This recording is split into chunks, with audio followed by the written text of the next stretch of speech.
அனைவருக்கும் மாலை நேர வணக்கங்கள் பிள்ளைகள். சோ நாங்கள் கடந்த வகுப்பில நிரம்பல் சமன்பாடு சம்பந்தமாக பார்த்திருக்கிறோம். நேற்றைய தினம் நிரம்பல் சமன்பாடு எப்படி உருவாக்குறது என்று இறுதியா பார்த்திருக்கிறோம். அப்ப கடந்த வகுப்பான் வீடியோ பிள்ளைகள் இன்றைக்கு நைட்டு உங்களுக்கு பார்க்கக்கூடிய மாதிரி இருக்கும். இன்றைக்கு நைட் எப்படியும் 12 மணியாகும் அப்லோட் ஆகி முடிய கூட குரூப்புகள் லிங்க் வேற பார்த்து தெரிஞ்சு கொள்ளுவோம். சரிதானே? Right, okay. அப்ப இதுல விடயத்துக்கு ஏறுவோம் பிள்ளைகள். நாங்கள் கடந்த வகுப்பு நிரம்பல் விதி என்றா என்னென்று சொல்லி பார்த்திருக்கிறோம். ஓமா, பண்டம் ஒன்றின் விலைக்கும் நிரம்பல் தொகைக்கும் இடையில இருக்கிற நேரான தொடர்பை கூறுவது நிரம்பல் விதி. நேரான தொடர்பை கூறுவது நிரம்பல் விதி. அப்ப எங்களுக்கு தெரியும், விலை அதிகரிக்கின்ற போது நிரம்பல் தொகையும் அதிகரிக்கும், விலை குறைவடைகின்ற போது நிரம்பல் தொகையும் குறைவடையும் என்று சொல்லி பார்த்திருக்கிறோம். அதே போல பாத்தீங்களா இருந்தா இந்த நிரம்பல் விதிக்குரிய காரணங்கள் ரெண்டு பார்த்திருக்கிறோம். ஒன்று அதிகரித்து செல்லும் எல்லை செலவு, இன்னொன்று உற்பத்தியாளர் பெறுகின்ற லாபம். ஓமா, அந்த ரெண்டு விடயமும் பார்த்துட்டு பிள்ளைகள் இறுதியாக நிரம்பல் விதியை 3 முறைகள்ல விளக்கலாம் என்று சொல்லி பார்த்திருக்கிறோம். நிரம்பல் விதியை 3 முறைகள்ல விளக்கலாம் என்று சொல்லி பார்த்திருக்கிறோம். முதலாவது நிரம்பல் அட்டவணை அல்லது நிரம்பல் பட்டியல், இரண்டாவது நிரம்பல் கோடு அல்லது நிரம்பல் வளை, இரண்டாவது நிரம்பல் சார்பு அல்லது நிரம்பல் சமன்பாடு. அப்ப இதுல நான் உங்களுக்கு நிரம்பல் சார்பு அல்லது நிரம்பல் சமன்பாடு எப்படி உருவாக்குறது என்று சொல்லி தந்தேன். அப்ப எங்களுக்கு தெரியும், QD Saman QS Saman A சக BP தான் நிரம்பல் சமன்பாடு என்று சொல்லி பார்த்திருக்கிறோம். சரியല്ലോ? அப்ப இதுல பிள்ளைகள் நான் உங்களுக்கு முதலாவது உதாரணத்தில ஒரு நோட் ஒன்று தந்தேன். ஓமா இல்லையா? அதாவது ஒரு பண்டத்தின் ஒரு நிரம்பல் சமன்பாட்டில ஏயினுடைய பெருமானம் 0 இருக்கின்ற போது நிரம்பல் கோடு 0க்குள்ளால போகும் என்று சொல்லி ஒரு தடவை விளங்கப்படுத்தி விட்டேன். ஓமா இல்லையா? அப்ப இன்றைக்கு நான் பிள்ளைகள் 2வது உதாரணம் தரேன். 3 உதாரணம் செய்ய போறோம் சில முடிவுகளை எடுக்கிறதுக்காக. சோ 2வது உதாரணம் நோட் பண்ணிக்கொள்ளுங்க. உதாரணம் நம்பர் 2, ஒரு பண்டத்தினுடைய விலை நிரம்பல் தொகை. சரிதானே? அந்த பண்டத்தினுடைய விலை 5 ரூபாயிலிருந்து 10 ரூபாவாக அதிகரிக்கின்ற போது தொகை 50 அலகுகள்ல இருந்து 150 அலகுகளாக அதிகரிக்கும். விளங்கியிருக்கா? தொகை என்ன செய்யுது? 50 அலகுகள்ல இருந்து 150 அலகுகளாக அதிகரிக்குது.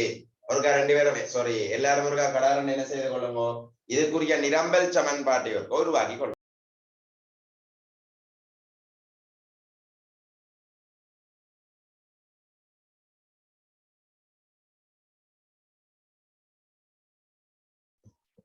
ரைட், முதலாவது உதாரணம் செய்தா பிள்ளைகள், இந்த 2வது உதாரணம் செய்தா 3வது ஒரு கடக்கன் செய்து கொள்ளுங்க. நிரம்பல் சார்பு நிரம்பல் சமன்பாட்டை உருவாக்கி கொள்ளுங்க.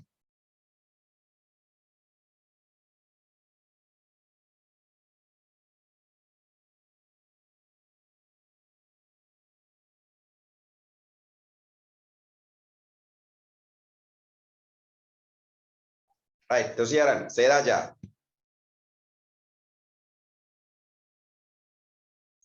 ஓம் சார்.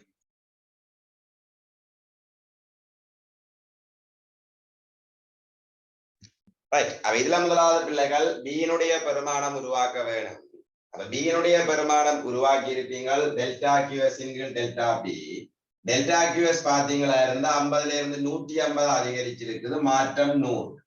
விலையில் ஏற்பட்ட மாற்றம் 5ல இருந்து 10 கூடி இருக்குது. சோ மாற்றம் 5. ஆகவே பியினுடைய பெருமானம் 20. அப்ப எங்களுக்கு தெரியும் நிரம்பல் சமன்பாடு QS சமன் A சக BP.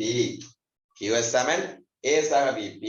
அப்ப இதுல எங்களுக்கு தெரிஞ்சிருக்க வேணும் பிள்ளைகள், பியினுடைய பெருமானம் 20. ஆகவே பிக்கு பதிலா 20ஐ பிரதியிடலாம். ஏயினுடைய பெருமானம் தெரியாது. பாருங்க, விலை 5 ரூபாவாக இருக்கின்ற போது தொகை 50. ஆகவே 50 சமன் A சக 20 5 100. அவ பாருங்க, இந்த 50 அப்படியே இருக்க சக 100 சமனுக்கு அங்கால போனால் சய 100.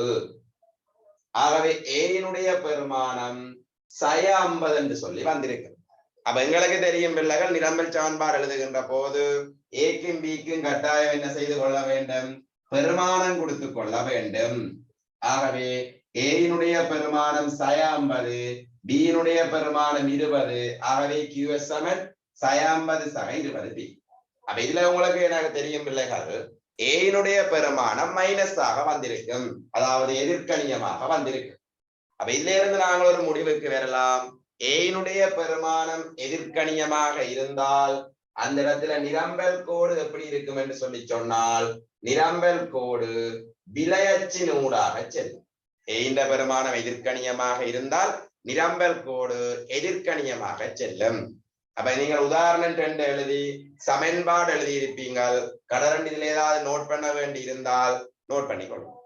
சரிதானே? விரைவாக நோட் பண்ணிக்கொள்ளுங்க. அப்ப நோட் பண்ணிட்டு பிள்ளைகள் வரைபடத்தையும் இருக்கா நோட் பண்ணிக்கொள்ளுங்க. பிரேக்ஃபாஸ்ட் விரைவாக நோட் பண்ணிக்கொள்ளுங்க. ரைட். அப்ப கீழே ஒரு நோட் அண்டு போட்டுக்கொள்ளுங்க பிள்ளைகள். நோட் 2 ரெண்டாவது நோட், நோட் நம்பர் 2 போட்டுக்கொள்ளுங்க. நிரம்பல் சமன்பாட்டில்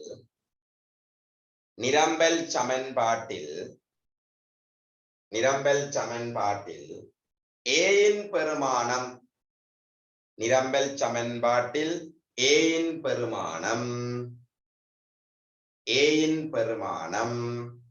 எதிர்கணியமாக காணப்பட்டால், நிரம்பல் சமன்பாட்டில் ஏயின் பெருமானம் எதிர்கணியமாக காணப்பட்டால்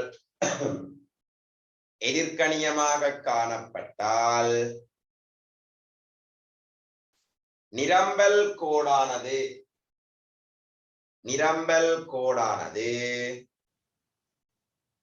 விலையச்சினூடாக செல்லும்.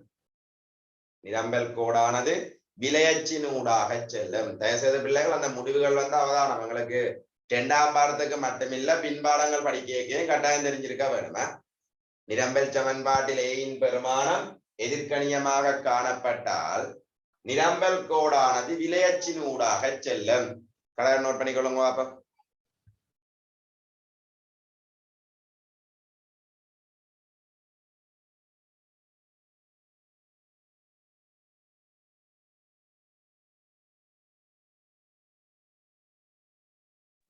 கீழே பிள்ளைகள் இந்த வரைபடத்தை வேணுமெண்டா கீறிக்கொள்ளுங்க. மேலேயோ கீழையோ கீறாத பிள்ளைகள் கீறிக்கொள்ளுங்க. இப்படித்தான் வரைபடம் போகும் என்றதுக்காக. ரைட். அப்ப இதங்களுக்கு விளங்கி இருந்தா பிள்ளைகள் 3வது சமன்பாடு தெளிவா செஞ்சிருக்கீங்க. அதாவது பிள்ளைகள் தயவு செய்து நிரம்பல் சமன்பாடு உருவாக்க தெரியாம இருந்தா கிடைச்சல, அதை மட்டும் படிவா விளங்கி கொள்ளும். அப்ப இதுல நிரம்பல் சமன்பாட்டுல பாருங்க பிள்ளைகள், நிரம்பல் தொகையில் ஏற்பட்ட மாற்றம் +50, விலையில் ஏற்பட்ட மாற்றம் 10. ஆகவே வீருடைய பெருமானம் 5 என்று சொல்லி வந்தது. ஓமா இல்லையா? அப்ப இந்த இடத்துல பாத்தீங்களா இருந்தால் QS = A சக VP. ஏனுடைய பெருமானம் தெரியாது, பியினுடைய பெருமானம் 5. தர விலைக்காக நாங்கள் 5 ரூபாவை பிரதியிட்டால் தொகைக்காக 50 அலகு. அப்ப பாருங்க 50 = A சக 5 தர 5 25. அப்ப 50 சக 25 சமனுக்கு இஞ்சால வந்தால் சய 25 சமனே. ஆகவே ஏனுடைய பெருமானம் +25. ஆகவே நிரம்பல் சமன்பாடு எங்களுக்கு தெரியும் QS = 25 சக 5B. இந்த இடத்துல பாத்தீங்களா இருந்தா ஏனுடைய பெருமானம் நேர்கணியம் பிளஸ். அப்ப ஏனுடைய பெருமானம் பிள்ளைகள் நேர்கணியமாக இருந்தால் நிரம்பல் கோடு தொகையச்சினூடாக செல்லும். பாருங்க, ஏக்கு நாங்கள் என்ன பெயர் வச்சிருக்கிறோம்? நிரம்பல் கோடு தொகையச்சியை வெட்டும் புள்ளி. இந்த புள்ளிக்கு தான் பெயர் 25. விளங்கி இருக்கா? அப்ப இல்ல பிள்ளைகள் அவங்களுக்கு 3 வடிவம் கீறி காட்டியிருக்கிறேன். நிரம்பல் கோடு எப்ப பூச்சியத்துக்குள்ளால கீற வேணும், எப்ப விலையச்சுக்குள்ளால கீற வேணும், எப்ப தொகையச்சுக்குள்ளால கீற வேணும். சோ எல்லாரும் சரியா நிரம்பல் சமன்பாடு உருவாக்கி இருப்பீங்க இந்த 3வது உதாரணத்துக்கு. ஆகவே என்ன செய்து கொள்ளுங்க, கீழே நோட் நம்பர் 3 போட்டுக்கொள்ளுங்க. அப்ப 3வது நோட் போட்டுக்கொள்ளுங்க. நிரம்பல் சமன்பாட்டில்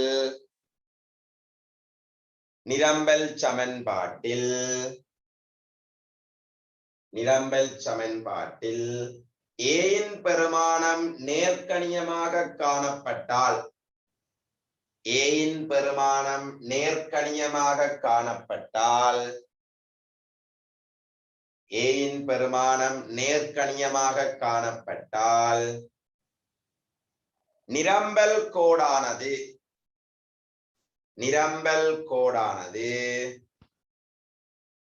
நிரம்பல் கோடானது தொகையச்சினூடாக செல்லும். தொகையச்சினூடாக செல்லும். நிரம்பல் சமன்பாட்டில் ஏயின் பெருமானம் நேர்கணியமாக காணப்பட்டால் நிரம்பல் கோடானது தொகையச்சினூடாக செல்லும். தொகையச்சினூடாக செல்லும். விளங்கியிருக்கா சொல்லப்பட்டது? அப்ப இதுல எங்களுக்கு எந்த விதமான குழப்பமும் இல்லத்தானே. கீழடா கணிந்த ஃபார்மேட் ஒர்க் என்ன செய்யுங்க சின்னனா கீறிக்கொள்ளணும். விரைவா இருக்கா கீறிக்கொள்ளுங்க. To it fast. விடயத்துக்கு வாங்க பிள்ளைகள். ஒரு நாள் விடயத்துக்கு வருவாங்க. அப்ப இந்த இடத்துல இருக்கா விளங்கிக் கொள்ள வேண்டும் என்று சொல்லி சொன்னால் நிரம்பல் சமன்பாடு எப்படி உருவாக்குறது என்று சொல்லி பார்த்துட்டேன். நிரம்பல் சமன்பாடு எப்படி உருவாக்குறது என்று சொல்லி பார்த்துட்டேன். அப்ப நாங்க அடுத்ததா பார்க்க போற விடயம் என்னன்னு சொல்லி சொன்னால் இந்த கேள்வியினுடைய வகைகள் என்று சொல்லி 2 வகைப்பாடு பார்த்திருக்கிறோம். ஒன்று தனிநபர் கேள்வி, இன்னொன்று சந்தை கேள்வி. அதே போல பிள்ளைகள் நிரம்பலினுடைய வகைகள் 2. நிரம்பலினுடைய வகைகள் 2. முதலாவது நிறுவன நிரம்பல், 2வது சந்தை நிரம்பல். அப்ப இந்த இடத்துல முதலாவது உங்களுக்கு தெரிஞ்சிருக்க வேண்டும் நிறுவன நிரம்பல் என்றது என்ன. அப்ப இதுல இருக்கா விளங்கிக் கொள்ளுங்க பிள்ளைகள். பேசுறதுக்கா வடிவா விளங்கிக் கொள்ளுங்க. சாரி, நிறுவன நிரம்பல் சந்தை நிரம்பல். நிறுவன நிரம்பல் சந்தை நிரம்பல். அவர்கள் விளங்கிக் கொள்ளுங்க பிள்ளைகள். இந்த நிறுவனம் சந்தை இந்த 2க்கும் உள்ள வித்தியாசம் என்ன? நிறுவனம் என்றது பிள்ளைகள் ஒரு கடை, ஒரு நிறுவனம் அல்லது ஒரு கடை அல்லது ஒரு உற்பத்தியாளர் அல்லது ஒரு நிரம்பலாளர். இதைத்தான் நான் என்ன சொல்லி சொல்றேன் நிறுவனம். சந்தை என்று சொல்லி சொல்றது அப்படி இல்லை. எல்லா நிறுவனங்களும் சேர்ந்ததுதான் சந்தை. நிறைய கடைகள் சேர்ந்ததுதான் சந்தை அல்லது நிறைய உற்பத்தியாளர்கள் சேர்ந்ததுதான் சந்தை. விளங்கியிருக்கா சொல்லப்பட்டது? அப்ப இந்த இடத்துல இருக்க வடிவா விளங்கிக் கொள்ளுங்க. நிறுவன நிரம்பல் சந்தை நிரம்பல். அப்ப நிரம்பல் என்றா என்னென்று நாங்கள் வரைவிலக்கணப்படுத்தி இருக்கிறோமா இல்லையா? மற்றவைகள் மாறாத நிலையில் பண்டமொன்றுக்கு பல்வேறுபட்ட விலைகள் நிலவைக்குள்ள நிரம்பலாளரால் அந்த பண்டத்துல நிரம்பல் செய்ய தயாராயிருக்கின்ற பல்வேறுபட்ட அளவு. அப்ப நிறுவன நிரம்பல் என்றா பிள்ளைகள் ஒரு நிறுவனம் தானே. அப்ப நாங்கள் வரைவிலக்கணத்துக்குள்ள சேர்த்துக் கொள்ளுவோம். மற்றவைகள் மாறாத நிலையில் பண்டமொன்றுக்கு பல்வேறுபட்ட விலைகள் நிலவைக்குள்ள சந்தையில் உள்ள குறித்த ஒரு நிறுவனத்தினால், சந்தையில இருக்கிற குறித்த ஒரு நிறுவனத்தினால் நிரம்பல் செய்ய தயாராக இருக்கின்ற பல்வேறுபட்ட அளவுதான் நிறுவன நிரம்பல். விளங்கியிருக்கா? நிறுவன நிரம்பல் என்றது பிள்ளைகள் ஒரு நிறுவனம் அல்லது ஒரு உற்பத்தியாளர். சந்தை நிரம்பல் என்று சொல்லி சொல்றது சந்தையில இருக்கிற எல்லா நிறுவனங்களும், நிறைய கடை சேர்ந்ததுதான் சந்தை. அப்ப நிறைய நிறுவனம் சேர்ந்ததுதான் சந்தை. அப்ப இந்த சந்தை நிரம்பல் என்றா என்னன்னு சொல்லி கேட்டால் அதே வரைவிலக்கணத்தை தான் அப்படியே மாத்த போறோம். மற்றவைகள் மாறாத நிலையில் பண்டமொன்றுக்கு பல்வேறுபட்ட விலைகள் நிலவுகின்ற போது சந்தையில் உள்ள அனைத்து நிறுவனங்களாலும், சந்தையில் உள்ள அனைத்து நிறுவனங்களாலையும் அந்த பண்டத்துல நிரம்பல் செய்ய தயாராக இருக்கின்ற அளவுதான் சந்தை நிரம்பல். அப்ப நிறுவன நிரம்பல் என்று சொல்லி சொல்றது பிள்ளைகள் ஒரு நிறுவனம். சந்தை என்று சொல்லி சொல்றது எல்லா நிறுவனங்களும் சேர்ந்தது, நிறுவனங்களினுடைய சேர்க்கை. விளங்கியிருக்கா சொல்லப்பட்டது? அப்ப இதுல எங்களுக்கு எந்த விதமான குழப்பமும் இல்லத்தானே. அப்ப இதுல எங்களுக்கு எந்த விதமான குழப்பமும் இல்லை. அப்ப நிறுவன நிரம்பல் என்று சொல்லி சொல்றது ஒரு நிறுவனம் நிரம்பல் செய்கின்ற அளவு. சந்தை நிரம்பல் என்று சொல்லி சொல்றது நிறைய நிறுவனம் நிரம்பல் செய்கிற அளவு. அப்ப நிரம்பலை தீர்மானிக்கின்ற சகல காரணிகளும் சந்தை நிரம்பலை தீர்மானிக்கும். ஆனால் நிறுவனங்களின் எண்ணிக்கை மட்டும் அல்லது நிரம்பலாளர்களுடைய எண்ணிக்கை மட்டும் நிறுவன நிரம்பல்ல செல்வாக்கு செலுத்தாது. அப்ப நிறுவன நிரம்பல் என்றா என்ன, சந்தை நிரம்பல் என்றா என்னன்னு சொல்லி விளங்கி இருக்குத்தானே. அப்ப நிறுவன நிரம்பல் என்றா என்ன, சந்தை நிரம்பல் என்றா என்ன. அப்ப ஒரு நிறுவனம் நிரம்பல் செய்கிற அளவு நிறுவன நிரம்பல். சந்தை நிரம்பல் என்று சொல்லி சொல்றது நிறைய நிறுவனம் நிரம்பல் செய்கிறது. அப்ப இந்த இடத்துல பிள்ளைகள் சந்தை நிரம்பலுக்கு ஒரு மறுபெயர் ஒன்று பாவிப்போம், தொழிலின் நிரம்பல். தொழிலின் நிரம்பல். தொழில் என்று சொல்லி சொல்றது பிள்ளைகள் பொருளியல்ல சந்தைய குறிக்கும். பொருளியல்ல தொழில் என்றது என்ன, சந்தை. தயவுசெய்து பிள்ளைகள் நாங்கள் பின்னுக்கு 4ஆம் பாடம் படிக்கக்குள்ள எல்லாம் தொழில் நிறுவனம் சந்தை என்ற வேர்ட் பயன்படுத்த உங்களுக்கு வேறுபாடு தெரிஞ்சிருக்க வேண்டும். நிறுவனம் என்றது ஒரு நிரம்பலாளன் அல்லது ஒரு கடை. சந்தை என்றது நிறைய நிறுவனங்கள் சேர்ந்தது. விளங்கியிருக்கா சொல்லப்பட்டது? அப்ப இதுல எங்களுக்கு எந்த விதமான குழப்பமும் இல்லத்தானே. அப்ப கலர் ஒன்றுக்கு என்ன செய்து கொள்வோம்? அடுத்த ஹெடிங் கொண்டு போட்டுக்கொள்ளுங்கோ, நிரம்பலின் வகைகள். கொஞ்சம் விரைவா போட்டுக்கொள்ளுங்கோ, நிரம்பலின் வகைகள்.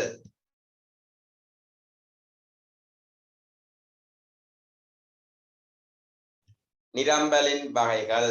அதுக்குள்ள முதலாவது போட்டுக்கொள்ளுங்கோ, நிறுவன நிரம்பல். முதலாவது போட்டுக்கொள்ளுங்கோ, நிறுவன நிரம்பல்.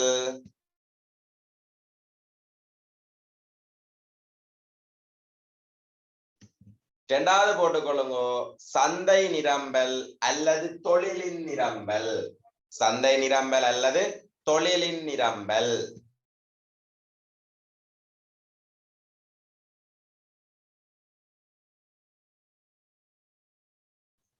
விளங்கியிருக்கா சொல்லப்பட்டது? நிரம்பலின் வகைகள் 2, நிறுவன நிரம்பல், சந்தை நிரம்பல். அப்ப முதலாவது ஹெடிங் போட்டுக்கொள்ளுங்கோ, நிறுவன நிரம்பல். நிறுவன நிரம்பல். அப்ப உள்ள நோட் பண்ணிக்கொள்ளுங்க பிள்ளைகள். மற்றவைகள் மாறாத நிலையில், மற்றவைகள் மாறாத நிலையில், மாறாத நிலையில், மற்றவைகள் மாறாத நிலையில், பண்டமொன்றுக்கு பல்வேறுபட்ட விலைகள் நிலவுகையில். மற்றவைகள் மாறாத நிலையில் பண்டமொன்றுக்கு பல்வேறுபட்ட விலைகள் நிலவுகையில்,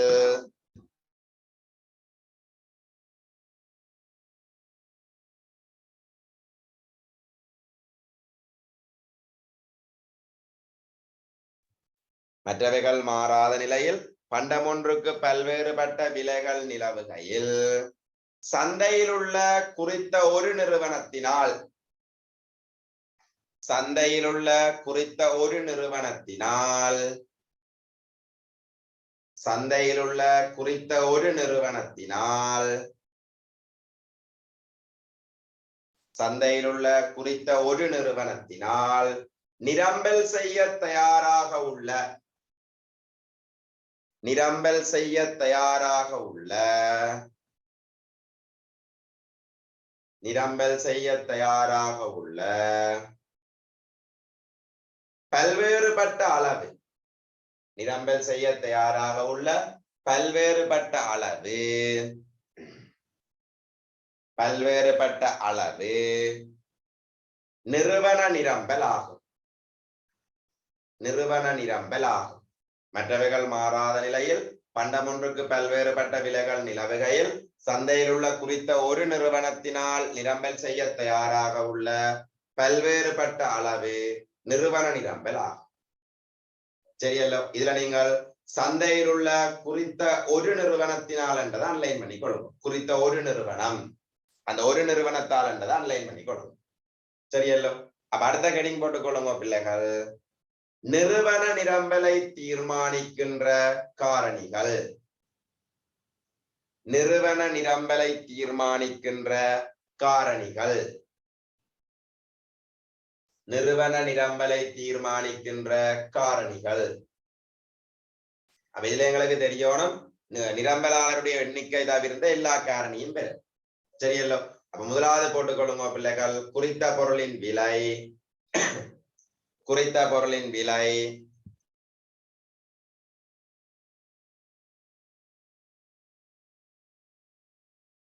இரண்டாவது தொடர்புடைய பொருட்களின் விலை அல்லது ஏனைய பொருட்களின் விலை. தொடர்புடைய பொருட்களின் விலை,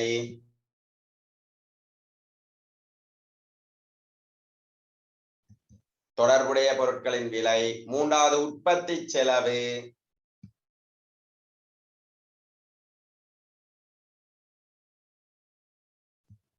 முதலாவது குறித்த பொருளின் விலை, இரண்டாவது தொடர்புடைய பொருளின் விலை, மூன்றாவது உற்பத்தி செலவு.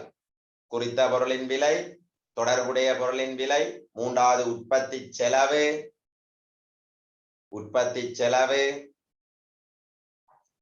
நாலாவது உற்பத்தியில் கையாளப்படும் தொழில்நுட்பம்.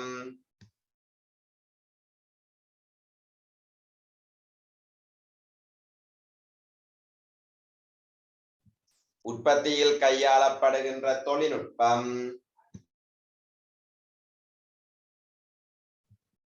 அரசாங்கத்தின் கொள்கைகள்.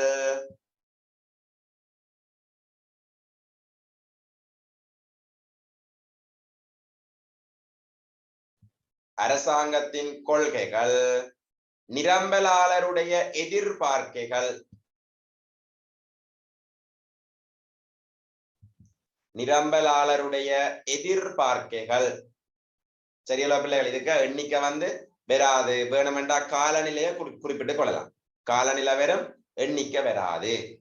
ரைட், சரியல்லோ? குறித்த பொருளின் விலை, தொடர்புடைய பொருட்களின் விலை, அதே போல உற்பத்தி செலவு, உற்பத்தியில கையாளப்படுற தொழில்நுட்பம், அரசாங்கத்தின் கொள்கை, நிரம்பலாளருடைய எதிர்பார்க்கை, காலநிலை. அப்ப அடுத்த ஹெடிங் போட்டுக் கொள்ளுங்க பிள்ளைகள்.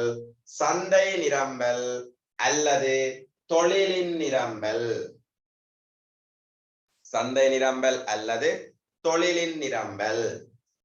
அப்ப அதே வரைவிலக்கணத்தை அப்படியே மாத்தி எழுதி கொள்ளுங்க பாப்போம்.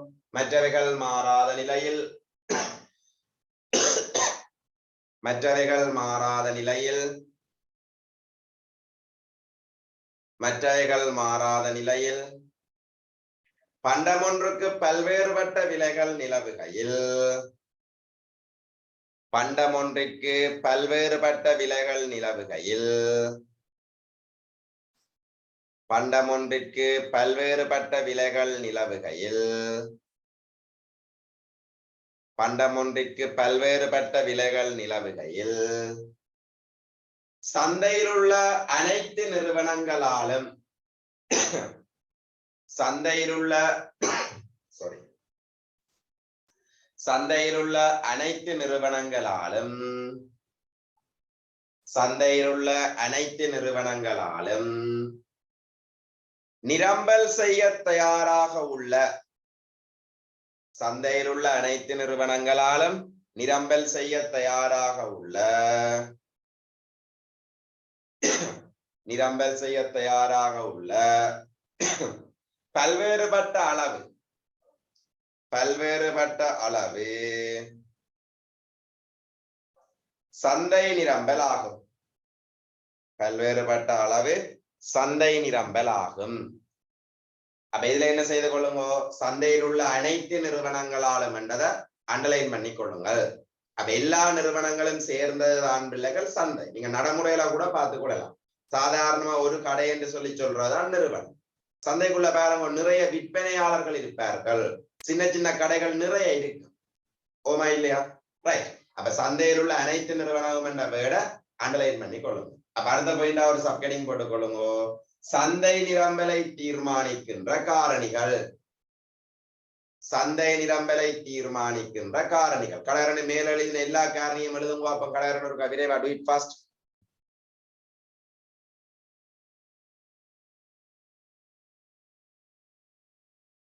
ரைட், சரியில்ல பிள்ளைகள்? அப்ப முதலாளி இருப்பீங்கள் குறித்த பொருளின் விலை, இரண்டாவது தொடர்புடைய பொருட்களின் விலை, மூன்றாவது உற்பத்தி செலவு, நாலாவது உற்பத்தியில் கையாளப்படுகின்ற தொழில்நுட்பம், அதே போல அடுத்த பாத்தீங்கன்னா அரசாங்கத்தினுடைய கொள்கைகள், நிரம்பலாளருடைய எதிர்பார்க்கை, காலநிலை, நிரம்பலாளருடைய எண்ணிக்கை.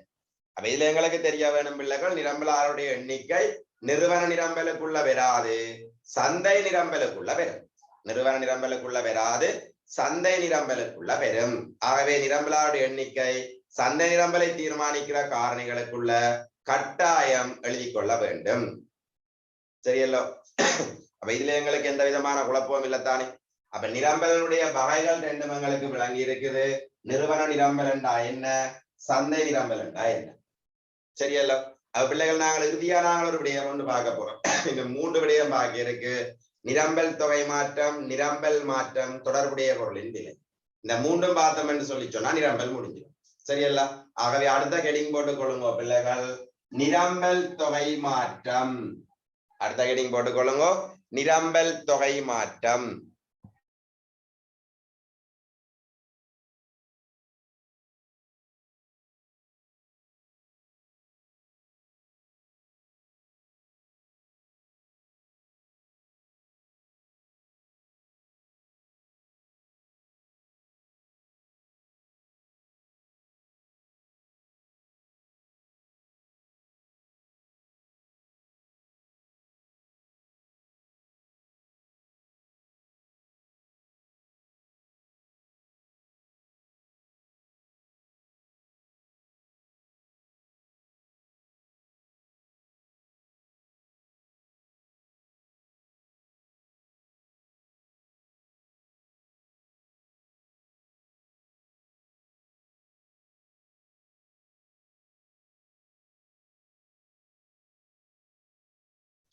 ரைட் ஓகே பிள்ளைகள் டைம் முடியுது பிள்ளைகள் ஒரு 2 நிமிஷத்தால இப்ப டைம் முடிய திரும்ப அதை லிங்க கிளிக் பண்ணி உள்ள வாங்க வேற கடன் காவலாங்கப்படுத்தி விடுறேன் வணக்கம் பிள்ளைகள் சோ நாங்க திரும்ப வந்து பார்த்துட்டு இருக்கிறோம் பாருங்க அப்ப இதுல எங்களுக்கு தெரியணும் பிள்ளைகள் கேள்வி தொகை மாற்றம் கேள்வி மாற்றம் பார்த்த போலதான் நிரம்பல் தொகை மாற்றம் நிரம்பல் மாற்றம் விளங்கியிருக்கா அப்ப இந்த நிரம்பல் தொகை மாற்றம் விளங்கப்படுத்தியக்குள்ள கேள்வி தொகை மாற்றம் பயன்படுத்திய அதே எடுகோலத்தான் பயன்படுத்த போறோம் என்னண்டு விலை மாறும் ஏனைய காரணிகள் மாறாது அப்ப நிரம்பல் தொகை மாற்றம் விளங்கப்படுத்துகின்ற போது பாருங்க பிள்ளைகள் ஏனைய காரணிகள் மாறாது யார் மட்டும்தான் மாறப்போகுது விலை மட்டும்தான் மாறப்போகுது ஓமா அப்படி இந்த பொருளினுடைய விலை மாறுகின்ற போது நிரம்பலாளன் நிரம்பல் செய்கிற அளவை மாற்ற போறான் ஓமா இப்ப நீங்கள் கருதுங்க இந்த பொருளுடைய விலை என்ன செய்யுதுன்னு சொல்லி சொன்னால் P1 இருந்து P2 அதிகரிக்குது ஓமா அப்படி விலை P2 அதிகரிக்க நிரம்பலாளன் நிரம்பல் செய்கிற அளவை அதாவது நிரம்பல் தொகையையும் அதிகரிக்கிறான் ஆகவே இந்த A என்ற புள்ளி B என்ற புள்ளியை நோக்கி மேல் நோக்கி போகும் ஓமா அதே போல மாறி பாருங்க பொருளின் விலை அதிகரிச்ச போல என்ன செய்யலாம் விலை குறையலாம் அப்படி இந்த பொருளினுடைய விலை P3 குறைவடைகின்ற போது தொகையும் என்ன செய்யுது என்று சொல்லி சொன்னால் Q3 குறைவடையும் ஆகவே இந்த இடத்துல உற்பத்தி புள்ளி C நோக்கி வர ஓமா அப்ப இந்த நிரம்பல் தொகை மாற்றம் என்றா என்னன்னு சொல்லி சொன்னா பிள்ளைகள் சிம்பிளா வர விளக்கணம் கொடுத்து பழகுங்கோ மற்றவைகள் மாறாத நிலையில் அல்லது ஏனையவைகள் மாறாத நிலையில் பண்டமொன்றின் விலையில் மாற்றம் ஏற்படுகின்ற போது நிரம்பல் தொகையில் ஏற்படுகின்ற மாற்றத்தை கூறுவது நிரம்பல் தொகை மாற்றமாகும் அப்ப இந்த நிரம்பல் தொகை மாற்றம் நிரம்பல் கோட்டின் வழியே புள்ளி அசைவின் மூலம் விளக்கப்படும் கேள்வித்தொகை மாற்றமும் புள்ளி அசைவு நிரம்பல் தொகை மாற்றமும் புள்ளி அசைவு அப்ப இந்த நிரம்பல் தொகை மாற்றத்துல செல்வாக்கு செலுத்துற காரணி யாருன்னு சொல்லி சொன்னால் விலை மட்டும்தானே மாறுது ஆகவே இந்த நிரம்பல் தொகை மாற்றத்துல செல்வாக்கு செலுத்துகின்ற காரணி குறித்த பொருளின் விலை அப்ப இந்த மாற்றத்தை வச்சுக்கொண்டு நாங்கள் இதை ரெண்டா பிரிக்க போறோம் முதலாவது நிரம்பல் நீட்டம் முதலாவது என்ன நிரம்பல் நீட்டம் இரண்டாவது நிரம்பல் ஒடுக்கம் அல்லது நாங்கள் நிரம்பல் ஒடுக்கத்துக்கு ஒரு மரபியர் பாவிக்கலாம் நிரம்பல் குறுக்கம் ஓமா அப்ப இதுல நாங்கள் உங்களுக்கு கேள்வித்தொகை மாற்றம் படிப்பிக்கும் போது விளங்கப்படுத்தி இருக்கிறேன் நீட்டம் என்று சொல்லி சொல்றது தொகை அதிகரிக்க வேண்டும் அப்ப இந்த இடத்துல தொகை அதிகரிக்க வேண்டுமாக இருந்தால் விலையும் அதிகரிக்க வேண்டும் ஆகவே நிரம்பல் நீட்டம் என்றா என்னன்னு சொல்லி சொன்னால் மற்றவைகள் மாறாத நிலையில் பண்டத்தினுடைய விலை அதிகரிக்கின்ற போது நிரம்பல் தொகையும் அதிகரிக்கிறதுக்கு பேர் தான் என்ன நிரம்பல் நீட்டம் அப்ப இந்த நிரம்பல் நீட்டத்துக்கு புள்ளி கீழிருந்து மேல் நோக்கி அசையும் பாருங்க A என்ற புள்ளி B என்ற புள்ளியை நோக்கி அசைறதுதான் நிரம்பல் நீட்டம் பாருங்க விலையும் அதிகரிக்க தொகையும் அதிகரிச்சிருக்குது அதே போல மாறி பாருங்க நிரம்பல் ஒடுக்கம் அல்லது நிரம்பல் குறுக்கம் அப்ப நிரம்பல் ஒடுக்கம் என்று சொல்லி சொல்லுகின்ற போது தொகை குறைய வேண்டும் அப்ப நிரம்பல் தொகை குறைய வேண்டுமாக இருந்தால் விலை குறைய வேண்டும் ஆகவே நிரம்பல் ஒடுக்கம் என்றா என்ன மற்றவைகள் மாறாத நிலையில் பண்டத்தினுடைய விலை வீழ்ச்சி அடையும் போது நிரம்பல் தொகையும் வீழ்ச்சி அடைகிறதான் நிரம்பல் ஒடுக்கம் அப்ப நிரம்பல் ஒடுக்கத்துக்கு புள்ளி என்ன செய்யும் என்றா மேலிருந்து கீழ் நோக்கி அசையும் பாருங்க A C நோக்கி அசையும் அப்ப இந்த நிரம்பல் தொகை மாற்றம் சம்பந்தமா எங்களுக்கு விளவதிகாரியம் விளங்கியிருக்கா சொல்லப்பட்டது அப்ப நிரம்பல் தொகை மாற்றத்துக்கு பிள்ளைகள் நாங்கள் எடுக்கிற எடுகோல் என்னன்னு சொல்லி சொன்னால் விலை மட்டும்தான் மாறும் ஏனைய காரணி மாறாது கேள்வித்தொகை மாற்றம் விளங்கின பிள்ளைக்கு இது சிம்பிளா விளங்கும் விளங்கியிருக்கா சொல்லப்பட்டது அப்ப இதே முருக்கா கடை நோட் பண்ணி போட்டு அங்கால போகும் அவ எல்லாரும் அடுத்த கடிங் போட்டிருப்பீங்க நிரம்பல் தொகை மாற்றம் ஆகவே உள்ள நோட் பண்ணி கொடுங்க மற்றவைகள் மாறாத நிலையில்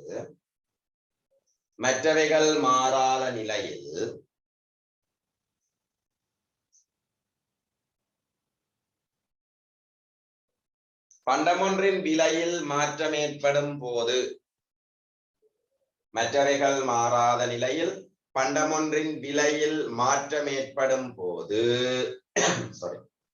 மற்றவைகள் மாறாத நிலையில் பண்டமொன்றின் விலையில் மாற்றம் ஏற்படும் போது பண்டமொன்றின் விலையில் மாற்றம் ஏற்படும் போது நிரம்பல் தொகையில் ஏற்படுகின்ற மாற்றத்தை கூறுவது. மற்றவைகள் மாறாத நிலையில் பண்டமொன்றின் விலையில் மாற்றம் ஏற்படும் போது நிரம்பல் தொகையில் ஏற்படுகின்ற மாற்றத்தை கூறுவது. நிரம்பல் தொகையில் ஏற்படுகின்ற மாற்றத்தை கூறுவது. நிரம்பல் தொகையில் ஏற்படுகின்ற மாற்றத்தை கூறுவது இதுவாகும். எதுவாகும்? நிரம்பல் தொகை மாற்றமாகும். இதுவாகும். இதுவாகும். வரையிலக்கணம் தெளிவுதானே? மற்றவைகள் மாறாத நிலையில் பண்டமொன்றின் விலையில் மாற்றம் ஏற்படும் போது நிரம்பல் தொகையில் ஏற்படுகின்ற மாற்றத்தை கூறுவது நிரம்பல் தொகை மாற்றமாகும். அடுத்த பையனா நோட் பண்ணிக்கொள்ளுங்க. நிரம்பல் தொகை மாற்றமானது சாரி நிரம்பல் தொகை மாற்றமானது நிரம்பல் கோட்டின் வழியே நிரம்பல் தொகை மாற்றமானது நிரம்பல் கோட்டின் வழியே நிரம்பல் கோட்டின் வழியே புள்ளி அசைவின் மூலம் விளக்கப்படும். புள்ளி அசைவின் மூலம் விளக்கப்படும். நிரம்பல் தொகை மாற்றமானது நிரம்பல் கோட்டின் வழியே புள்ளி அசைவின் மூலம் விளக்கப்படும்.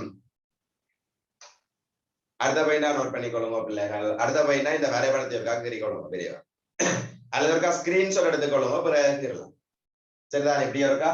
ஸ்கிரீன்ஷாட் எடுத்துக்கொள்ளுங்க. Do it fast. ஸ்கிரீன்ஷாட் எடுத்து இடத்தை விடுங்க. பிறகு எழுதிக்கொள்ளுங்க, கீறிக்கொள்ளுங்க. சரியல்லோ? அவ இந்த வரைபடத்தை கீறது இடத்தை விட்டுட்டு அடுத்த பையனா நோட் பண்ணிக்கொள்ளுங்க. நிரம்பல் தொகை மாற்றத்தில் செல்வாக்கி செலுத்துகின்ற காரணி. நிரம்பல் தொகை மாற்றத்தில் செல்வாக்கி செலுத்துகின்ற காரணி நிரம்பல் தொகை மாற்றத்தில் செல்வாக்கி செலுத்துகின்ற காரணி குறித்த பொருளின் விலை ஆகும். குறித்த பொருளின் விலை ஆகும். குறித்த பொருளின் விலை ஆகும். நிரம்பல் தொகை மாற்றத்தில் செல்வாக்கி செலுத்துகின்ற காரணி குறித்த பொருளின் விலை ஆகும். அடுத்த பையனா நோட் பண்ணிக்கொள்ளுங்க. அடுத்த பையனா நோட் பண்ணிக்கொள்ளுங்க. நிரம்பல் தொகை மாற்றமானது நிரம்பல் தொகை மாற்றமானது இரண்டு வகைப்படும். நிரம்பல் தொகை மாற்றமானது இரண்டு வகைப்படும். இரண்டு வகைப்படும். முதலாவது போட்டுக்கொள்ளுங்க. முதலாவது போட்டுக்கொள்ளுங்க. நிரம்பல் நீட்டம். இதுக்குரிய விளக்கத்தை எழுதி போட்டாங்கால போவோமே. நிரம்பல் நீட்டம் என்ன அப்படியே ஹெடிங் போலயே முதலாவது நம்பர் பண்ணி போட்டுக்கொள்ளுங்க. நிரம்பல் நீட்டம். அப்ப பிள்ளைகள் அவதானம் நிரம்பல் நீட்டம். நீட்டம் என்றால் தொகை அதிகரிக்கும். அப்ப நிரம்பல் தொகை அதிகரிக்கணும் என்றால் விலை அதிகரிக்க வேண்டும். ஆகவே உள்ள நோட் பண்ணிக்கொள்ளுங்க. மற்றவைகள் மாறாத நிலையில் மற்றவைகள் மாறாத நிலையில் மற்றவைகள் மாறாத நிலையில் பண்டமொன்றின் விலையில் மாற்றம் ஏற்படும் போது மற்றவைகள் மாறாத நிலையில் பண்டமொன்றின் வாரம் இல்லையில நிரம்பல் நீட்டம் இல்ல எழுதுறோம். அப்ப நோட் பண்ணிக்கொள்ளுங்க. மற்றவைகள் மாறாத நிலையில் பண்டமொன்றின் விலையானது அதிகரிக்கும் போது மற்றவைகள் மாறாத நிலையில் பண்டமொன்றின் விலையானது அதிகரிக்கும் போது அதன் நிரம்பல் தொகையும் அதிகரித்தல். மற்றவைகள் மாறாத நிலையில் பண்டமொன்றின் விலையானது அதிகரிக்கும் போது அதன் நிரம்பல் தொகையும் அதிகரித்தல். அதன் நிரம்பல் தொகையும் அதிகரித்தல் நிரம்பல் நீட்டமாகும். நிரம்பல் நீட்டம் ஆகும். நிரம்பல் நீட்டம் ஆகும். நிரம்பல் நீட்டமாகும். அடுத்த பாயிண்டா நோட் பண்ணிக்கொள்ளுங்க. நிரம்பல் நீட்டமானது நிரம்பல் நீட்டமானது நிரம்பல் கோட்டின் வழியே நிரம்பல் நீட்டமானது நிரம்பல் கோட்டின் வழியே புள்ளி புள்ளி கீழிருந்து மேல் நோக்கிய அசைவின் மூலம் வெளிப்படுத்தப்படும் அல்லது விளக்கப்படும். நிரம்பல் கோட்டின் வழியே புள்ளி கீழிருந்து மேல் நோக்கிய அசைவின் மூலம் வெளிப்படுத்தப்படும் வெளிப்படுத்தப்படும். பிராக்கெட்ல போட்டுக்கொள்ளுங்க பிள்ளைகள். A to B, அதாவது A புள்ளியிலிருந்து B புள்ளியை நோக்கி போறதுதான் நிரம்பல் நீட்டத்தை குறிக்கும். பிள்ளைங்க சொல்லப்பட்டது. அப்ப இதுல எங்களுக்கு எந்த விதமான குழப்பமும் இல்லத்தானே. அப்ப இரண்டாவது கடிங் போட்டுக்கொள்ளுங்க பிள்ளைகள். நிரம்பல் ஒடுக்கம் அல்லது நிரம்பல் குறுக்கம். நிரம்பல் ஒடுக்கம் அல்லது நிரம்பல் குறுக்கம். நிரம்பல் ஒடுக்கம் அல்லது நிரம்பல் குறுக்கம். செய்யல. அப்ப உள்ள நோட் பண்ணிக்கொள்ளுங்க பிள்ளைகள். மற்றவைகள் மாறாத நிலையில் மற்றவைகள் மாறாத நிலையில் பண்டமொன்றின் விலையானது வீழ்ச்சி அடையும் போது பண்டமொன்றின் விலையானது வீழ்ச்சி அடையும் போது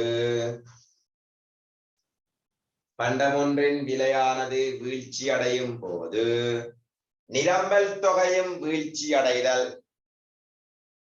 நிரம்பல் தொகையும் வீழ்ச்சி அடைதல் நிரம்பல் தொகையும் வீழ்ச்சி அடைதல் நிரம்பல் தொகை மாற்றமாகும். நிரம்பல் ஒடுக்கமாகும். மற்றவைகள் மாறாத நிலையில் பண்டமொன்றின் விலையானது வீழ்ச்சி அடையும் போது நிரம்பல் தொகையும் வீழ்ச்சி அடைதல் நிரம்பல் ஒடுக்கம் ஆகும். நிரம்பல் ஒடுக்கம் ஆகும். நிரம்பல் ஒடுக்கம் ஆகும். அடுத்த போய் நான் நோட் பண்ணிக்கொள்ளுங்க. நிரம்பல் ஒடுக்கமானது நிரம்பல் ஒடுக்கமானது நிரம்பல் கோட்டின் வழியே நிரம்பல் கோட்டின் வழியே நிரம்பல் கோட்டின் வழியே புள்ளி புள்ளி மேலிருந்து கீழ் நோக்கிய அசைவின் மூலம் விளக்கப்படும். நிரம்பல் கோட்டின் வழியே புள்ளி மேலிருந்து கீழ் நோக்கிய அசைவின் மூலம் விளக்கப்படும் அல்லது வெளிப்படுத்தப்படும். விளங்கியிருக்கா சொல்லப்பட்டது. அப்ப இதுலயே எங்களுக்கு எந்த விதமான மாற்றமும் இல்லத்தானே. பிராக்கெட்ல போட்டுக்கொள்ளுவோம் பிள்ளைகள் A to C. நீங்க தயவு செய்து எழுத்துக்களை இதே மாதிரி வரைபடங்கிறனா தான் நான் சொல்ற தியரி சரியா இருக்குமே. அவ நிரம்பல் ஒடுக்கம் பிராக்கெட்ல போட்டுக்கொள்ளுவோம் A to C. சரிதானே. அப்ப நிரம்பல் தொகை மாற்றம் என்றது எங்களுக்கு தெளிவுதானே. அப்ப நிரம்பல் தொகை மாற்றத்துக்கு பிள்ளைகள் நாங்கள் எடுக்கிற எடுகோள் தான் முக்கியம். சரியல்ல. விலை மாறும், ஏனைய காரணி மாறாது. ரைட். அப்ப இந்த விஷயம் தெளிவான பிள்ளைகள் அடுத்த கெடிங் போட்டுக் கொள்ளுங்க. நிரம்பல் மாற்றம், சப்ளை சேஞ்சஸ். நிரம்பல் மாற்றம் விளங்கிருக்கா? அப்ப எங்களுக்கு பிள்ளைகள் இதுல நாங்கள் அதே தியரியத்தான் அப்ளை பண்ண போறோம். கேள்வி மாற்றத்துக்கு சொன்ன அதே விளக்கத்தை தான் இங்க மாற்ற போறோம். அப்ப கேள்வி மாற்றம் எல்லாருக்கும் விளங்கினது. விலை மாறாது, ஏனைய காரணியில் ஏதாவது ஒன்று மாறும். அதே போலதான் பிள்ளைகள் இங்கேயும் நிரம்பல் மாற்றம் விளங்கப்படுத்துகின்ற போது நிரம்பலை தீர்மானிக்கிற காரணிகள்ல விலை என்ன செய்யாது, மாறாது. அப்ப விலை தவிர்ந்த ஏனைய காரணிகள்ல ஏதாவது ஒன்று என்ன செய்யும், மாறும். அப்ப இந்த நிரம்பல் மாற்றம் என்றா என்னன்னு சொல்லி கேட்டால், பண்டமொன்றினுடைய நிரம்பலை தீர்மானிக்கின்ற காரணிகளில் பண்டமொன்றின் நிரம்பலை தீர்மானிக்கின்ற காரணிகளில் குறித்த பொருளின் விலை தவிர்ந்த ஏனைய காரணிகளில் குறித்த பொருளின் விலை தவிர்ந்த ஏனைய காரணிகளில் ஏதாவது ஒன்றில் மாற்றம் ஏற்படும் போது, ஏனைய காரணிகள்ல ஏதாவது ஒன்று மாற்றம் அடைகின்ற போது நிரம்பலாளன் நிரம்பல் செய்கிற அளவை மாத்துறதுதான் நிரம்பல் மாற்றம். அப்ப எங்களுக்கு தெரியும் பிள்ளைகள், இந்த நிரம்பல் மாற்றம் என்று சொல்லி நாங்கள் குறிப்பிடுவது நிரம்பல் கோட்டினுடைய அசைவின் மூலம் விளக்கப்படும். நிரம்பல் கோட்டினுடைய அசைவு பாருங்க. இதுல ஆரம்பத்துல நான் உங்களுக்கு P1 என்ற விலையில Q1 என்ற தொகை ஒருவன் வாங்குறான். சாரி, உற்பத்தியாளர் விற்பனை செய்து கொண்டிருக்கிறான். இப்ப இந்த இடத்துல விலை மாற இல்ல, விலை மாறாமல் இருக்க ஏதோ ஒரு காரணி மாறுது. இப்ப இந்த தொழில்நுட்பத்தை எடுத்துக்கொள்வோமே, டெக்னாலஜி டி. அப்ப உற்பத்தியில கையாள போற தொழில்நுட்பம் முன்னேற்றம் அடைஞ்சிட்டது. புதிய கண்டுபிடிப்பின் மூலம் நவீன தொழில்நுட்பத்தை நாங்கள் இப்ப பயன்படுத்துகின்றோம். அப்படி நவீன தொழில்நுட்பத்தை பயன்படுத்துகின்ற போது அந்த நிறுவனத்தினுடைய நிரம்பல் அதிகரிக்கும். ஓவா. அப்ப விலை மாறையில நிறுவனம் உற்பத்தி செய்கிற அளவு அதிகரிச்சு. ஓமா. அப்படி ஒரு நிரம்பலாளர் நிரம்பல் செய்கிற அளவை அதிகரிக்கிறதான் பிள்ளைகள் நிரம்பல் அதிகரித்தல். அதே போல பாருங்க பாப்போம், நிரம்பலை தீர்மானிக்கிற காரணியில ஏதாவது ஏனைய காரணியில ஏதோ ஒரு காரணி மாற்றம் அடைகின்ற போது நிரம்பலாளர் நிரம்பல் செய்கிற அளவை குறைப்பான். மாறி யோசிங்க பாப்போம். இப்ப இந்த உற்பத்தியில கையாண்ட தொழில்நுட்பம் என்ன செஞ்சுட்டா மந்தம் அடைஞ்சிச்சுது. ஒரு நிறுவனம் என்ன செஞ்சது, பழைய தொழில்நுட்பத்தை பயன்படுத்துது என்றால் அந்த நிறுவனத்தினுடைய உற்பத்தி மட்டம் வீழ்ச்சி அடையும். அப்ப அந்த நிறுவனத்தின் அந்த பொருளினுடைய விலை மாற இல்ல, ஆனா அந்த நிறுவனம் உற்பத்தி செய்கிற அளவு குறைஞ்சிச்சு. விளங்கிருக்கா சொல்லப்பட்டது? அப்ப இதைத்தான் பிள்ளைகள் நாங்கள் சொல்றோம் நிரம்பல் மாற்றம். அப்ப நிரம்பல் மாற்றம் விளங்கப்படுத்துகின்ற போது விலை மாறாது, ஏனைய காரணிகள் மாறும். விளங்கிருக்கா சொல்லப்பட்டது? ரைட் பிள்ளை எல்லாம் முடிக்கிறேன். இந்த நிரம்பல் மாற்றம் சொல்லிட்டு ஒரு 8:25 முடிச்சிருவேன், நான் யோசிக்க தேவை. விளங்கிருக்கா சொல்லப்பட்டது? அப்ப இது எங்களுக்கு தெளிவுதானே. அப்ப இந்த நிரம்பல் மாற்றத்தை முருகா கடகரண்டு இருக்கா நோட் பண்ணி கொள்வோமா? நிரம்பல் மாற்றத்தை முருகா கடகரண்டு இருக்கா நோட் பண்ணி கொள்வோம். சாரி, 8:30 ஆச்சு என்ன? ரைட் வாங்க. இந்த நிரம்பல் மாற்றத்தை இருக்கா நோட் பண்ணிட்டு போவோம். சரிதானே? ரைட். அப்ப கடகரண்டு நோட் பண்ணி கொள்ளுங்க பிள்ளைகள்.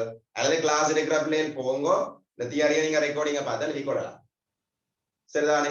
ரைட். நிரம்பல் மாற்றம் அப்ப உள்ள நோட் பண்ணி கொள்ளுங்க. நிரம்பலை தீர்மானிக்கின்ற காரணிகளில் நிரம்பலை தீர்மானிக்கின்ற காரணிகளில் நிரம்பலை தீர்மானிக்கின்ற காரணிகளில் விலை தவிர்ந்த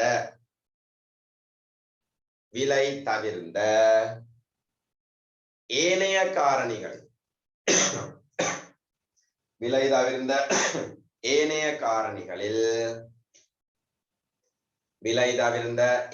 காரணிகளில் ஏதாவது ஒன்றில் மாற்றம் ஏற்படும் போது விலை தவிர்ந்த ஏனைய காரணிகளில் ஏதாவது ஒன்றில் மாற்றம் ஏற்படும் போது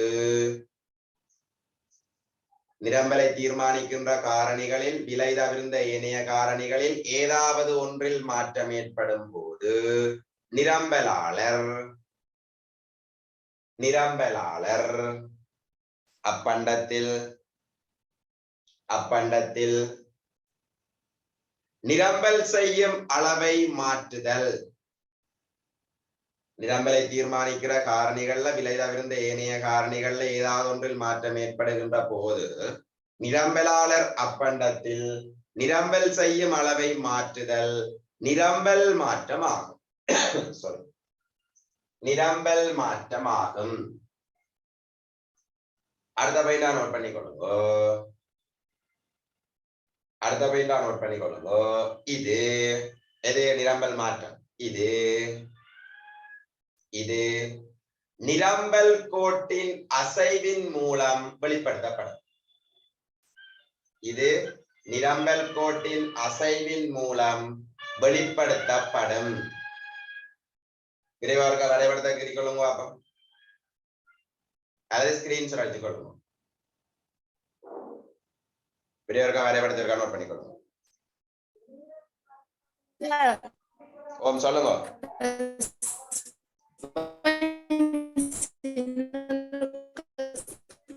நீங்க கதைக்கிற விலங்கில வெட்டுது. திரும்ப சொல்லுங்க. திரும்ப சொல்றது. Right, okay. நோட் பண்ணிக்கொள்ளுங்க. ஓம் திரும்ப சொல்றேன். ரைட், பாருங்க பிள்ளைகள். நிரம்பலை தீர்மானிக்கின்ற காரணிகளில்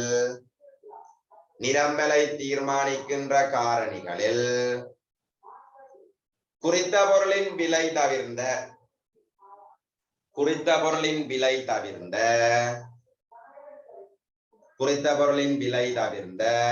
ஏனைய காரணிகளில் குறித்த பொருளின் விலை தவிர்ந்த ஏனைய காரணிகளில்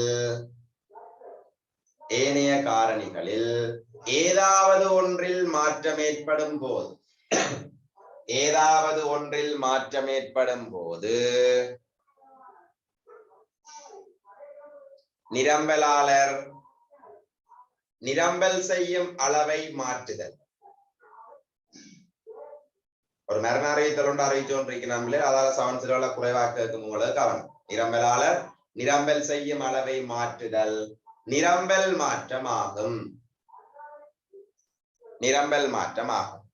சரியല്ലോ, வரைபடம் கீறியாச்சு தானே, கீறிக்கோ அல்லது ஸ்கிரீன்ஷாட் அடிச்சு கொள்ளும். அடுத்த பயிர் நோட் பண்ணிக்கொள்ளுங்க பிள்ளைகள். நிரம்பல் மாற்றம் இரண்டு வகைப்படும். சாரி பிள்ளைகள் வாரம் ஒரு நிமிஷம் வரைவிலக்கணம் எழுதினா அடுத்த பயிர் இதையும் குறிப்பிட்டுக் கொள்ளுங்க. நிரம்பல் மாற்றமானது நிரம்பல் கோட்டின் அசைவின் மூலம் விளக்கப்படும். நிரம்பல் மாற்றமானது நிரம்பல் கோட்டின் அசைவின் மூலம் வெளிப்படுத்தப்படும். என்றெடுத்தால் என்ன செய்வீங்கள்? வரைபடம் கீறுவீங்க. சரிதானே? வரைபடம் கீறுவீங்கள். ரைட். அப்ப அடுத்த போய் நோட் பண்ணிக்கொள்ளுங்க பிள்ளைகள். நிரம்பல் மாற்றம் இரண்டு வகைப்படும்.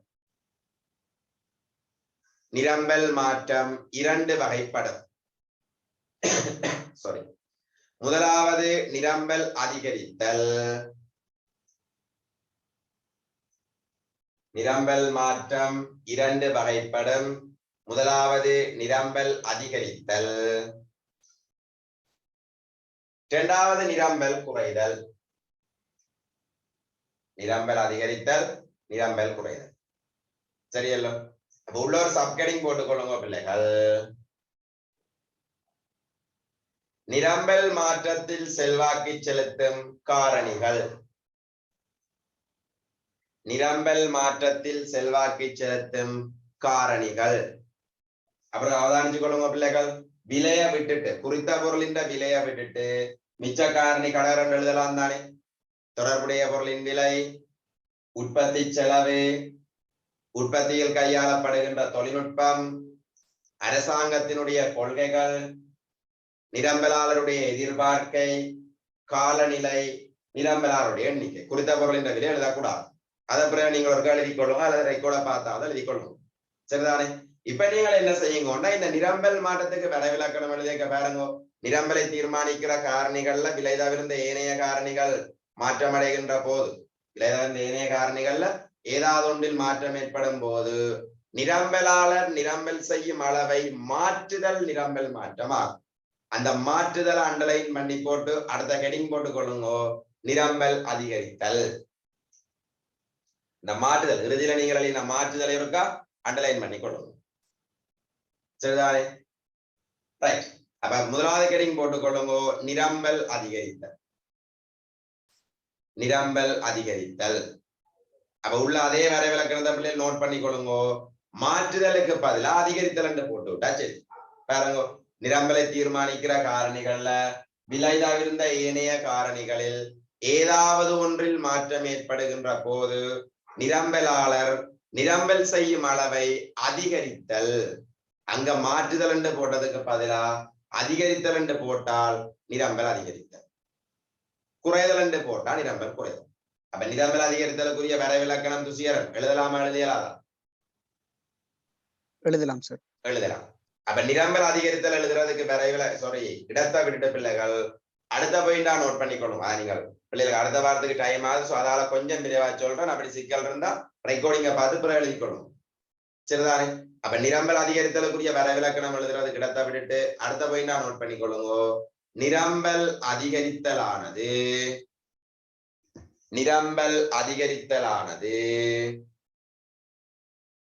நிரம்பல் கோட்டின் பலப்புற அசைவின் மூலம் நிரம்பல் அதிகரித்தலானது நிரம்பல் கோட்டின் பலப்புற அசைவின்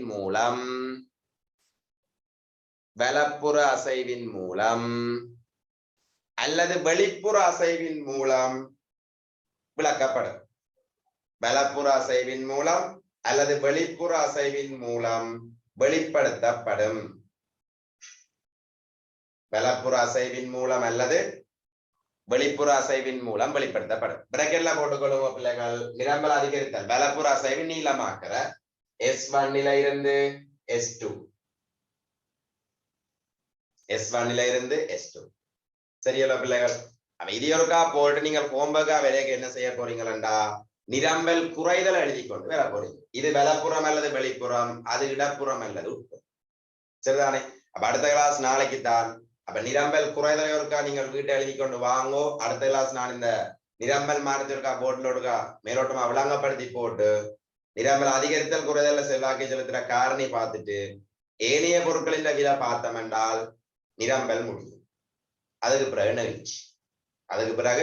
நெகிழ்ச்சி. அப்ப நெகிழ்ச்சி கோட்பாடு தான் பிள்ளைகள். என்னுடைய டியூஷன்ல நேரடி வகுப்புகள்ல பங்கு பெற்றுகின்ற மாணவர்களும் நெகிழ்ச்சி கோட்பாடு தான் படித்துக் கொண்டிருக்கிறார்கள். ஆன்லைன்ல படிக்கிற மாணவர்களும் நாளையில இருந்து நெகிழ்ச்சி கோட்பாடு படித்தார். விளங்கிருக்கா சொல்லப்பட்டது? அப்ப இதுல எங்களுக்கு எந்த விதமான குழப்பமும் இல்லத்தானே. அப்ப நாளையில இருந்து ஒரு 22 இந்த சிலபஸ் இருக்கும் ஓட வேணும். சரிதானே? அப்ப பிள்ளைகள் நான் நாளைக்கு கட்டாயம் 22க்கு 7ஆம் பாடம் 13 சிலபஸ் வாங்க போறேன். 5ஆம் பாடத்துல 2 கணக்கு போட்டோம்னா பெரும்பாலான ஜீவன் 2க்கு ஒரு பிள்ளைங்க கிளாஸுக்கு போனேன். செய்துட்டீங்களா ஹோம்வொர்க் கண்டு கேட்க இன்னும் செய்ய இல்லையா? சரிதானே? ஒருக்கா நாளைக்கு ஒருக்கா நாங்கள் 13 சிலபஸ் 7ஆம் பாடத்தை வைக்க தொடங்கி கொண்டு இடையில ஒரு நாள் என்ன செய்வோம், அடிஷனல் டைம் கொண்ட போட்டுட்டு அந்த கணக்கு ஒரு விளங்கப்படுத்தி விடுவோம். அப்ப உங்களுக்கு பிள்ளைகள் நாளைய பழமா போல 7 மணிக்கு டைம் இருக்கும். பவர் கட்டண்டா மட்டும்தான் டைம் மாறுன. இன்றைக்கு 7:30 போட்டது என்ன நோக்கம் பிள்ளைகள்? கரண்ட் வந்தது 7:13, 7:13க்கு தான் கரண்ட் வந்தது. சரிதானே? அப்ப ஒருக்கா விரைவா இருக்க என்ன செய்யணும்னா இந்த மாதம் எண்டில உங்களுக்கு பேப்பர் கிளாஸ் ஒருக்கா போட்டுடுவோம். சரிதானே? சிலபஸ் நெருங்கிட்டு தானே 23 பச்கார் இருக்கு. பெரும்பாலும் இந்த டேர்ம் எக்ஸாமுக்கு முதலாம் பாடமும் 2ஆம் பாடம் தான் பெறப்போகுது. சிலபஸும் கொஞ்சம் நெருங்கி கொண்டு வருது. முதலாவது பாடம் 2வது பாடத்துல ஒரு முக்காத்திட்டம் தெரிஞ்சாலே டேர்ம் எக்ஸாம் செய்யலாம், சமாளிக்கலாம், பிரச்சனை இல்லை. சோ நான் உங்களுக்கு பாஸ் பேப்பரையும் ஒருக்கா மெல்ல மெல்ல தட்டுவான். சரிதானே? சோ நான் மிச்சம் அடுத்த கிளாஸ் பார்த்துக்கொள்வோம். மருது பிள்ளைகள் இதுல சில பிள்ளைகள் சொல்லியிருந்தீங்க தியரி வேறுபடுதுண்டு. பிள்ளைகள் ஒரே மாதிரி தியரி எல்லாரும் தெரியலாம். விளங்கிருக்கா? ஒரே மாதிரி தியரி எல்லா சேர்மாரும் தெரியலாம். அவங்களோட ஸ்கூல்ல பாத்தீங்களா இருந்தா 100க்கு 90% கைட்ட பார்த்து கூட கோப்பில தியரி தெரிவிக்கலாம். நாங்கள் தார தியரியும் கட்டாயம் வேறுபடும். ஆனால் சரி, அதுவும் அக்செப்ட் பண்ணிவினோம், இதுவும் அக்செப்ட் பண்ணிவினோம். ஃபைனல் பேப்பர் நாங்கள் நேற்று இன்றைக்கு கிட்டத்தட்ட 5 வருடத்துக்கு மேலா பிள்ளைகளை படிப்பிச்சு கொண்டுதான் இருக்கிறோம். இதே தியரி எந்த இதெல்லாம் மாற்றம் பெறுதோ அதுகளை மட்டும் மாற்றி மாற்றி படிப்பிச்சு கொண்டு போகும். விளங்கிருக்கா? அவுட் டிஸ்ட்ரிக்ட் பிள்ளைல கொஞ்சம் ஓப்பனிங்ல என்ன செய்யும், கொஞ்சம் கஷ்டமா தான் இருக்கும். ஆனா உங்களுக்கு ஒரு கொஞ்சம் டைம் போக விளங்கிருக்கா? அதாவது ஸ்கூல்ல நீங்கள் முதலாம் பாடம் 2ஆம் பாடம் ஸ்கூல் தியரிய படிச்சு கொண்டு வருவீங்க. 4ஆம் பாடம் 5ஆம் பாடம் போய்க்க உங்களுக்கு விளங்கும் என்னண்டு ஸ்கூல் தியரி படிச்சு வேலை இல்ல. விளங்கிருக்கு? அதுக்காக என்னுடைய தியரிய படிங்கன்னு சொல்லல பிள்ளைகள். ஸ்கூல்ல தாரதோ அல்லது வேற ஒரு ஆசிரியர் தார பொருளியல் தியரி உங்களுக்கு இலகுவா இருக்குது, அவர்ல நம்பிக்கை இருக்குது, அந்த தியரி தான் படிக்க போறோம்டா தாராளமா படிச்சு கொள்ளலாம், பிள்ளை இல்லை. இப்ப தியரி ஏதாவது விளங்க வேணும், விளக்கத்தை மட்டும் பார்க்க வேணும்னா கிளாஸுக்கு வாங்க, பிரச்சனை. உங்களோட தியரி இருந்து நீங்கள் அதை படிச்சுக்கொண்டு இங்க வந்தா பிரச்சனை இல்லை. ஆனா முக்கியமான விஷயம் என்னண்டா, பெரும்பாலான பிள்ளைகள் ஸ்டார்ட்ல நம்பிக்கை எல்லாம் வாரது, கடைசி நேரத்துல நம்பிக்கையா பிடிச்சு கொண்டிப்பினான். அந்த டைம்ல உங்களுக்கு கஷ்டமா இருக்கும். அவற்றை தியரி படிச்சு பாடமாய் கொண்டு வந்துட்டு என்னுடைய தியரிய படிக்கின்ற போது உங்களுக்கு அந்த டே கஷ்டமா இருக்கும். சரிதானே? ஒன்று கூட ஸ்கூல் தியரியோ அல்லது வேற ஒரு ஆசிரியர் தியரி படிக்கும் போது அதிலகுவா இருந்தா அதையே நம்பி படியுங்கோ. இப்ப எந்த ஒரு ஆசிரியரா இருந்தாலும் பிள்ளைகள் பிள்ளையான விடையே படிப்பிக்க மாட்டேங்க. ஆனா மாணவர் என்ன செய்யறது, ஒவ்வொருத்தர தியரியும் விஷயம் உண்டு, ஒவ்வொருத்தர் தார தியரியும் வேறுபடுகின்ற போது எதை படிக்கிறன்ற ஒரு பிரச்சனை ஒன்று இருக்கு. விளங்கிருக்கா சொல்லப்படுறது? அப்ப அப்படி நீங்கள் படிக்கின்ற போது உங்களுக்கு யாருல நம்பிக்கை இருக்குது அவற்ற தியரியை நம்பி படி. நான் என்னுடைய என்று சொல்ல இல்ல, என்னில நம்பிக்கை இருந்தா என்ற தியரியை நம்பி படி. ஸ்கூல் ஆசிரியர்ல நம்பிக்கை இருந்தா அவற்ற தியரியை நம்பி படி. இப்ப ஒரு ஆளுடைய தியரி படிக்க பிள்ளை நீங்கள் ஃபைனல் எக்ஸாம் வரைக்கும் ஒரு ஆளுடைய படிச்சா சிக்கல் இல்லை, பாடத்துக்கு பாடம் மாறைக்குள்ள சிக்கல் வரும். விளங்கிருக்கா சொல்லப்பட்டது? அப்ப தியரி விஷயம் விளங்கப்படுத்துற விஷயம் பிள்ளைகள் ஒன்றுதான், தியரி கொடுக்குற ஸ்டைல் வேறுபடும். இப்ப நாங்கள் பார்த்தோம்னு சொல்லிச்சோம், நீங்க பாஸ் பேப்பர் செய்ய பாருங்க, நாங்கள் ஒவ்வொரு தியரியும் அப்படியே பாஸ் பேப்பர்ல ஆன்சர்ஸா ஒன்று செகண்ட் பட்சியை பிறகு நாங்கள் இப்ப செய்ய வழி கிடைக்க விளங்கிருக்கா சொல்லப்பட்டது? அது பிரச்சனை இல்லை. நீங்கள் யாருடைய தியரி படிக்கிறீங்கன்றது முக்கியம் இல்லை, ஆனா யாராவது ஒரு ஆளின் தியரிய நம்பிப்படி. என்னுடைய என்று சொல்லல, நம்பிப்படி, ஒரு நம்பிக்கை வேணும் கட்டாயம். விளங்கியிருக்கா சொல்லப்பட்டது. சோ நீங்கள் பிள்ளைகள் சில பிள்ளைகள் வந்து அது 23 பேட்ச் பிள்ளைகள் புதுசா போற பிள்ளைகளுக்கு பிரச்சனை வரும், அந்த தியரியா இந்த தியரியான்னு சொல்லி உங்களுக்கு யாரில் நம்பிக்கை இருக்கு அவை இந்த தியரியை படிச்சுக்கொள்ளும். சரிதானே சொல்லப்பட்டது. மற்றபடி விஷயம் ஒரே விஷயம்தான், விளங்கி கொண்டு போகும். விளங்கா போனா பின்னே கஷ்டப்படுவீங்க. இதெல்லாம் பின்னுக்கும் எங்களுக்கு செல்வாக்கு செலுத்தும். சரிதானே. சோ என்னுடைய வியூவா மாட்டீங்க 23 பிள்ளைகள் இருக்கிறீங்களா அவுட் டிஸ்ட்ரிக்ட்ல என்னடா மட்டும் படிக்கிற பிள்ளைகள் விளங்கியிருக்கா விரைவேக்காலாம் மட்டும்தான் பிள்ளை படிச்சு கொண்டு இருக்குது. சோ என்னுடைய ஃபாலோவில வந்தீங்களா இருந்தா பின் விஷயம் விளங்கப்படுத்திக்க அதுவும் உங்களுக்கு விளங்கும். சரிதானே சொல்லப்பட்டது. Right, okay. சோ நாங்கள் மிச்சத்தை அடுத்த கிளாஸ்ல பார்த்துக் கொள்வோம். நன்றிகள்.